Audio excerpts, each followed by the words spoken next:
President Muhammadu Buhari has addressed to the nation, reassuring of credible, free, fair, and clean elections this year, February 25, and of course every other election that will take place in the year.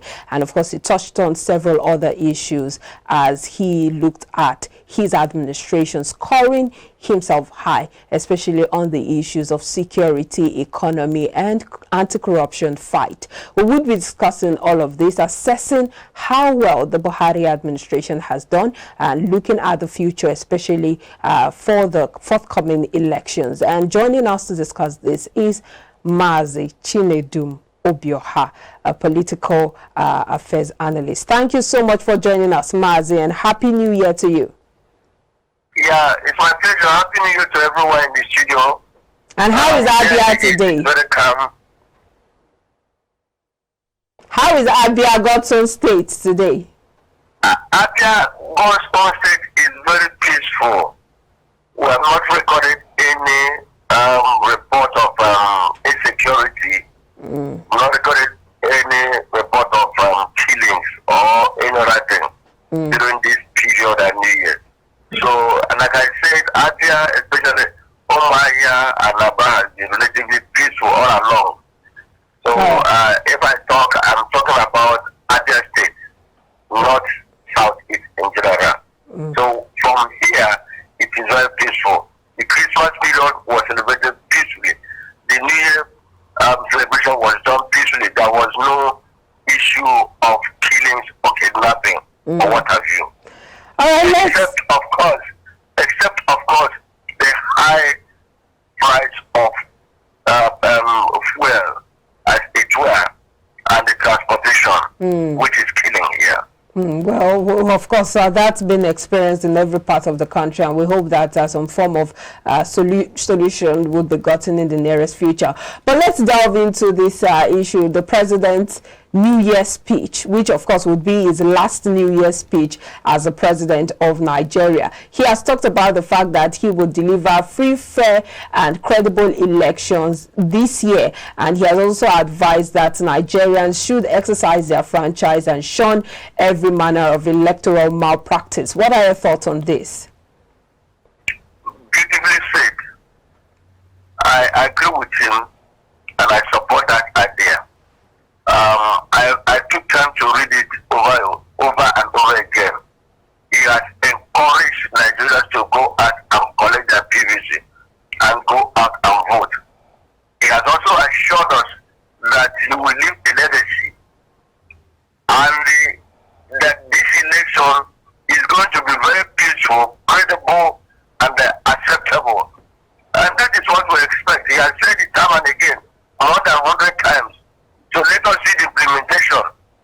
If there is anything Nigerians are clamoring for, it's for this election to be free, credible, and what have you.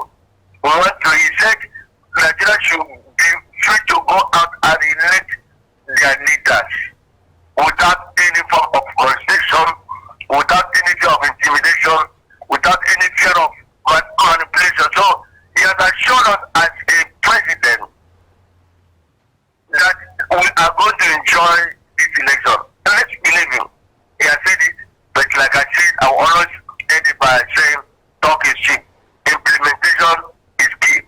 One thing he has said also, he said that every Nigerian should bring out, should give their cooperation, including the security people. I think, let us give him a trial. If at the end of February and March, we see it as it has been before, then we know that this country will need to think twice. But looking at all of the preparation of INEC, we know that earlier President Muhammadu Buhari had said that he has given INEC all that they need to conduct free, fair, and credible elections. But we know that there have been issues of fire incident in different INEC offices, which has made INEC say that if this should continue, it might mar the elections or even stop the elections from holding this year. But what do you see in the coming future, especially looking at the fact that there hasn't been any ceasefire in terms of all of this incident, the infernos in different states?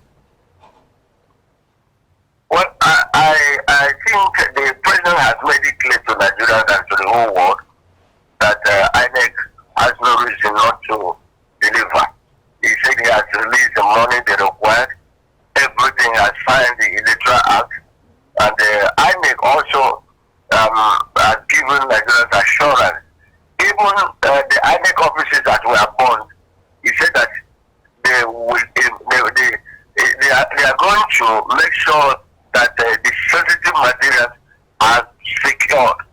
So INEC is now left on the desk of INEC to now tell Nigerians what is their problem again. If the president has told us that he has made it possible for them to deliver and to make sure that there will be credible election. Now, with the burning of INEC offices here and there, I foresee a situation that the security outfit will be beefed up, especially in INEC offices. They've told us this now, before now, that all INEC offices throughout the 774 local governments in the federation will be protected. Let's hope so. We don't want to hear stories, because INEC said even the one boss in the world said it was only in the conference room. The sensitive materials were not affected, and those that were affected, they have been able to replace them. So we are watching, we are listening. Let us see how far they will go. Let us see whether they will come back to tell us stories again. The Nigerians and God will not forgive them. Well, Mazi, it would seem like the president definitely scores himself relatively high when it comes to security challenges, or overcoming them, as it were. He talked about, the challenges that has to do with security, but how they've been able to also, in collaboration with the Borno State government now, return internet displaced people back to their homes. He also talked about the rehabilitation program for terrorists. That's Operation Safe Corridor. And that's the question I have for you.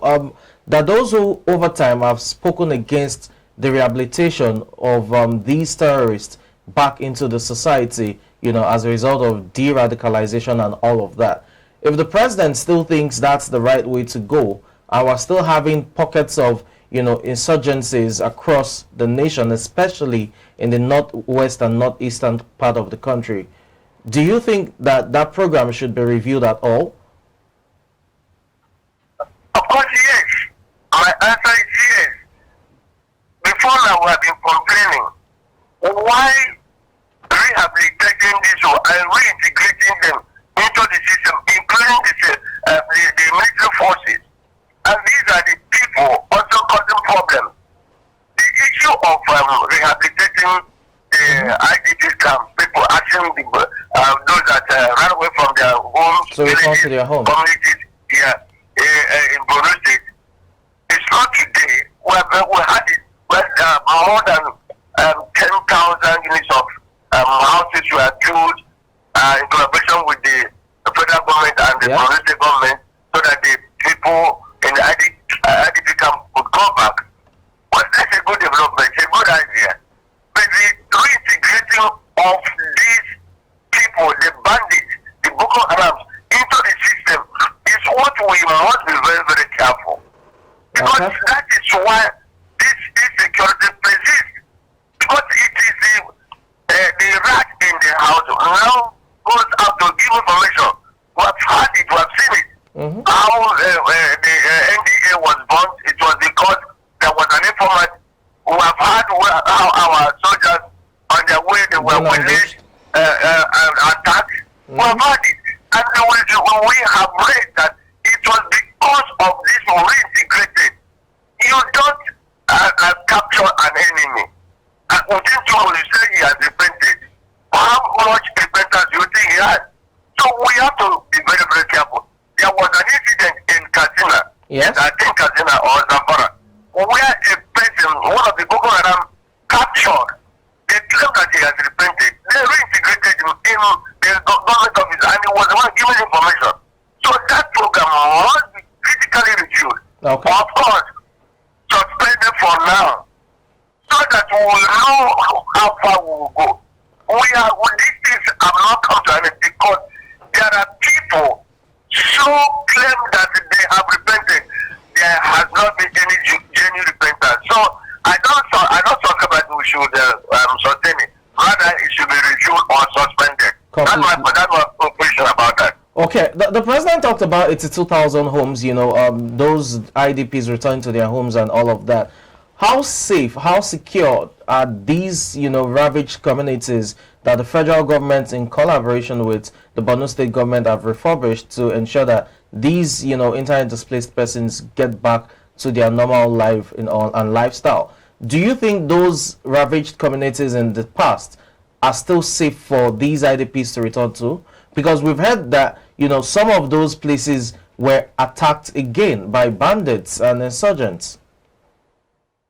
Yeah, something. Your guess is as good as mine. Your community was attacked.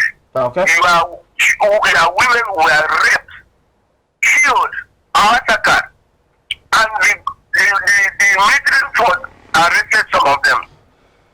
And they were part of their communities. But after a while, you not claim that they've repented. You not send them back. How will you feel? If you see somebody, if you are able to recognize somebody or some people that were among those who attacked the community, how do you think that the community people will look at them? Are you sure that they will not? That is why they are having repeated attacks in Borno State. That's why we are still repeated attacks in Zamfara, Katsina, and all over the places. So it is very dangerous for the president to now say 82,000 repented Boko Haram or bandits have been reintegrated and sent back to the community. It is not going to be safe. My own position is that for now, let them still be in the course of the correction centers or whatever. But don't forget that it was not in the same correction center in Abuja that was attacked. And they were freed, about 700 something of them. The release, forcefully released by their own people, have been arrested. And these are the people that attack the communities. These are the people, these one and two Boko Haram and the bandits were released freely from critical maximum prison. They use them in exchange of their own people. In Nigeria, we are sitting on the cake of gunpowder. So my whole position is this: even if you are going to send them back to their communities, make sure you profile them. And it is not safe for you now. No. Those people, they killed their relations. Those people, their wives and children were raped. How do you think that they will feel? Do you think that I remember one of the released Chibok said they recognized them. So what are you saying? Sending them back to the people they attacked, and you feel that they will be happy seeing them. My position is not safe for them to be sent back. Okay. What about other areas? See, you killed me. You give me a cut at the back, and you still ask the person, don't give me that cut at the back to come, take me. Is it good? Well said, Mazi, but let's move to other issues. For instance, the president also rates himself high, or his administration high, in terms of police reform, the recent police reform program. He has talked about the fact that following the NSAS protest, that they have been able to reform the police by training them, educating them, and ensuring that they have better welfare packages. But with all of the issues we still see around extrajudicial killings, especially the most recent one of the sad death of Bolanle Rahim, the barrister who died on Christmas Day, it goes to show that there is still a lot more to be done. How would you rate or assess the president's rating of their performance in terms of police reform? Bolanle is expecting to say to rate himself low. We have said it some time again. It's only in Nigeria. You set the examination for yourself. You sit for the examination, you mark yourself, and score yourself high. And so it's only in this administration, it's only in Nigeria or in Africa. Now, we talk about police reform. I agree, we may not actually condemn it outrightly. I also agree that there might be some improvement, but it's less than 20% improvement. So, like you said, if there have been police reform, why is it that there are so many multiple checkpoints on the road? What are they doing? Extorting money. Extorting money. Harassing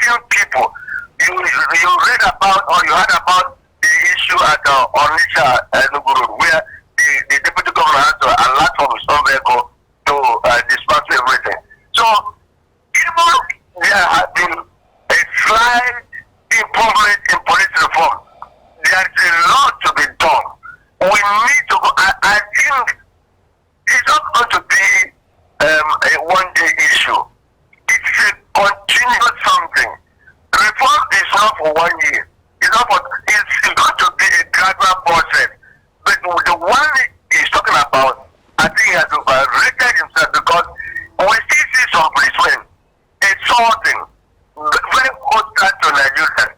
Look at the issue of the lawyer that was killed on Christmas Day. And the same police station from the same police station at Lekki. So, sorry. So, from what he has said, the administration has tried, but has got him 20%. He also talked about community policing, saying that they have also improved on that. Are we really anywhere near community policing in Nigeria? But he forgotten that himself has refused. Right from more than 5 years ago, we have been talking about community policing. And he has refused. He came out openly to distance himself from that. Now he is going. He's talking about community policing. If community policing have been established or have been introduced in culture, some of these pocket insecurity in rural areas will be nipped rebound. We have been seeing some improvement, but he refused. And he's now telling us that police reform, community policing, state policing. I think he's just trying to wind up and go. And maybe it's a program is now presenting to the new administration, handing over. It's now more or less recommending community policing to the incoming administration. That's why I see it, because we have not experienced community policing here. We have not experienced it. Otherwise, there would have been pockets of the one at the Hamofo in Enugu State. We have even a reason. I know Hamofo, the shot is with the Benue. So, and there's other areas. So, we need police reform. We need community policing, so that these are people that know everywhere about the community. They'll be able to know who comes into the community. They'll be able to know the movement and report to this police people. So we are just to read the statement. I read it time and again. Immediately I came to a point where the community policing was taken and laughed, because we have not seen it. We have not seen it. Okay. Just before we talk about the economy, I know Bola would really like to touch on that. He talked about the anti-corruption, fight again. Yes, we've seen in recent times EFCC making arrests and, going about, with charges and all of that, indictment and all. But that those who still think that the anti-corruption fight has not been good enough in terms of the level it should attain, because the same presidency that is claiming to, be at the forefront of fighting corruption, still granted presidential pardons to two, convicted governors who were found, guilty of financial misappropriation, embezzlement, and what have you. That's one. Two, that those who think that for all of these, EFCC has arrested this, EFCC, invades this person's house and all of that, that is just a mere charade in that sense, because we've not seen actual convictions, at the courts and all of that. I quite understand that the legal process can also be lengthy and unnecessarily bureaucratic, to say the very least. But do you think that this administration, especially in 2022, did really fight corruption? Something you ask my opinion. Yeah, I'm asking. I would say that we have not seen this country being so bad in terms of corruption. Okay.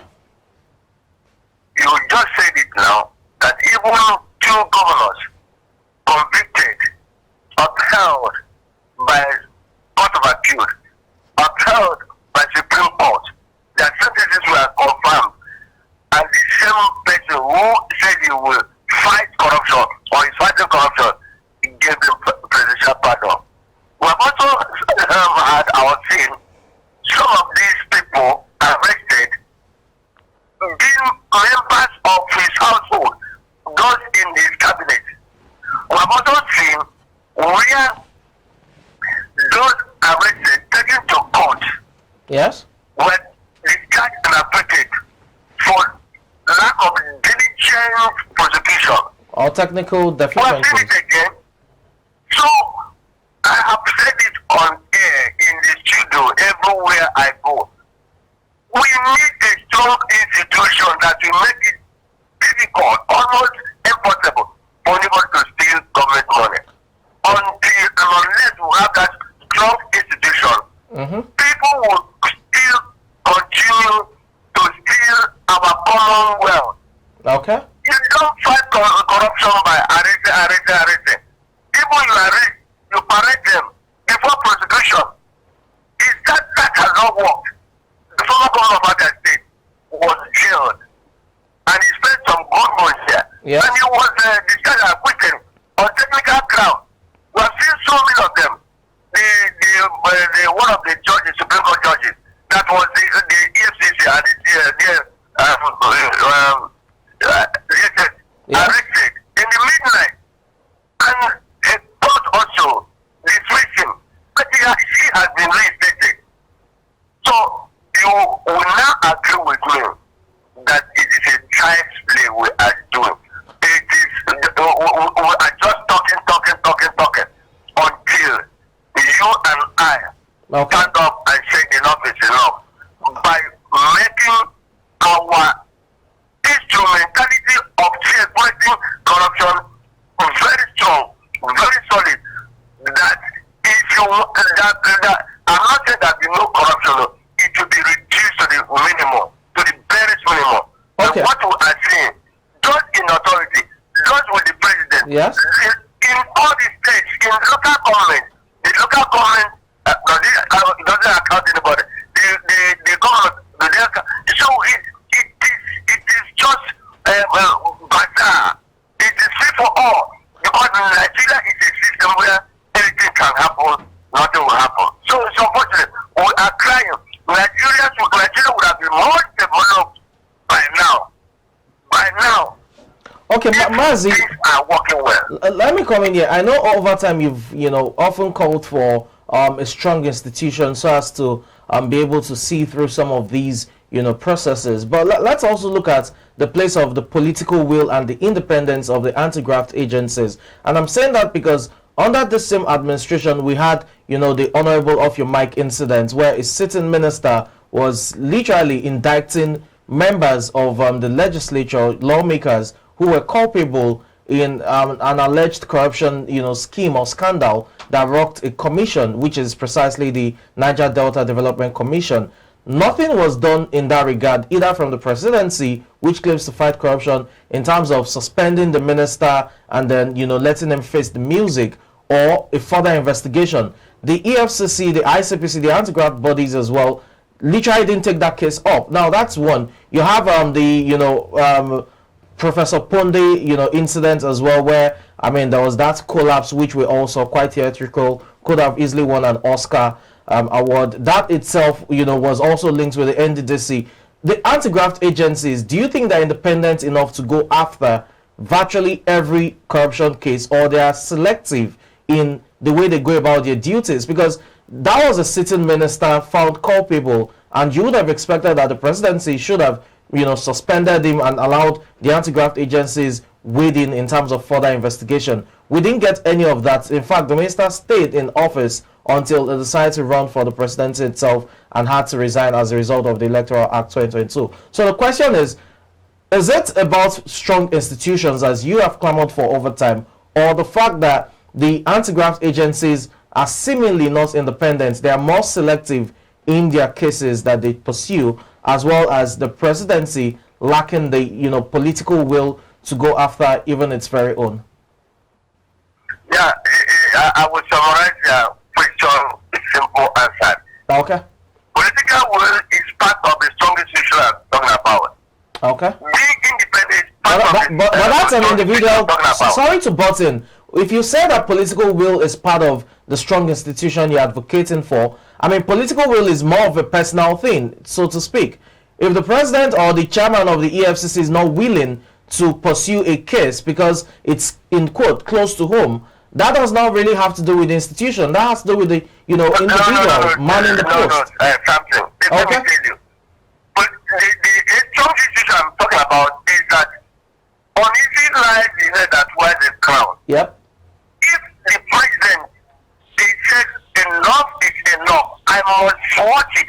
If I'm not corrupt, my listeners will not be corrupt. The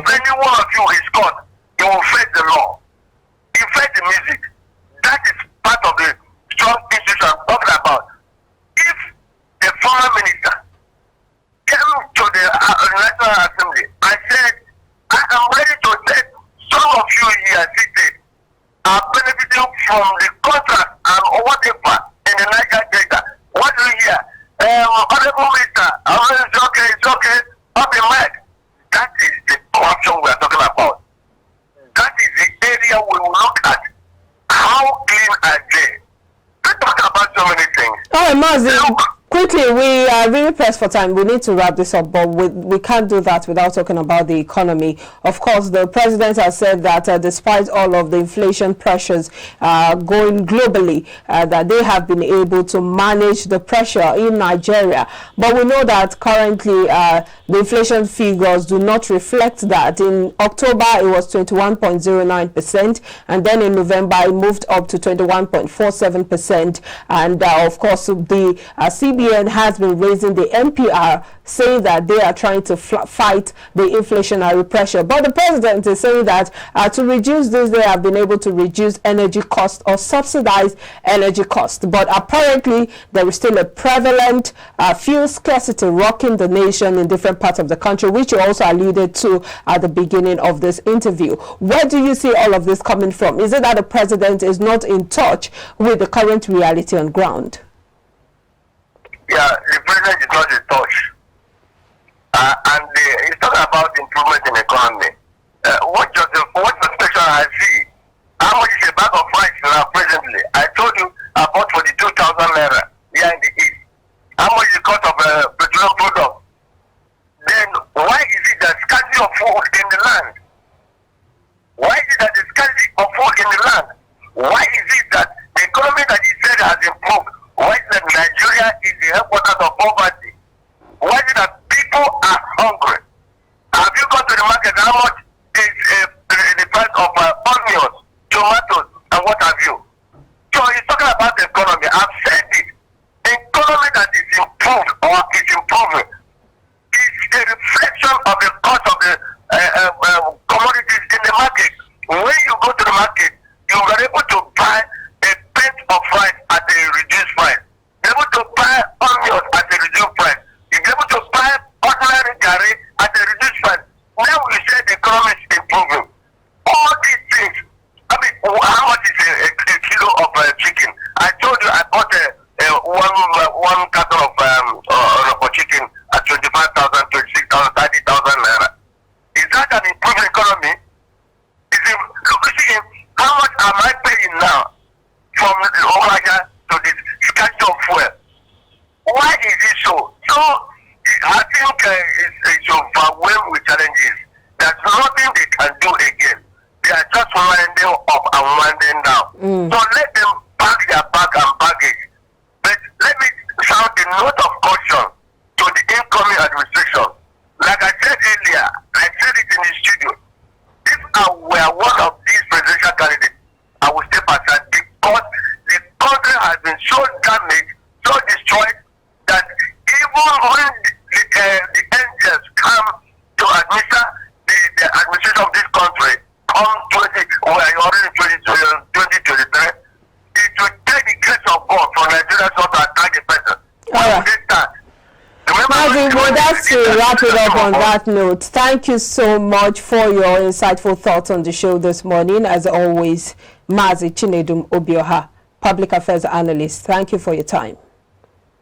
It's my pleasure. Thank you for having me. And enjoy the rest of the day. All right. We'll take a break now. We'll be back to unpack more. Please stay with us.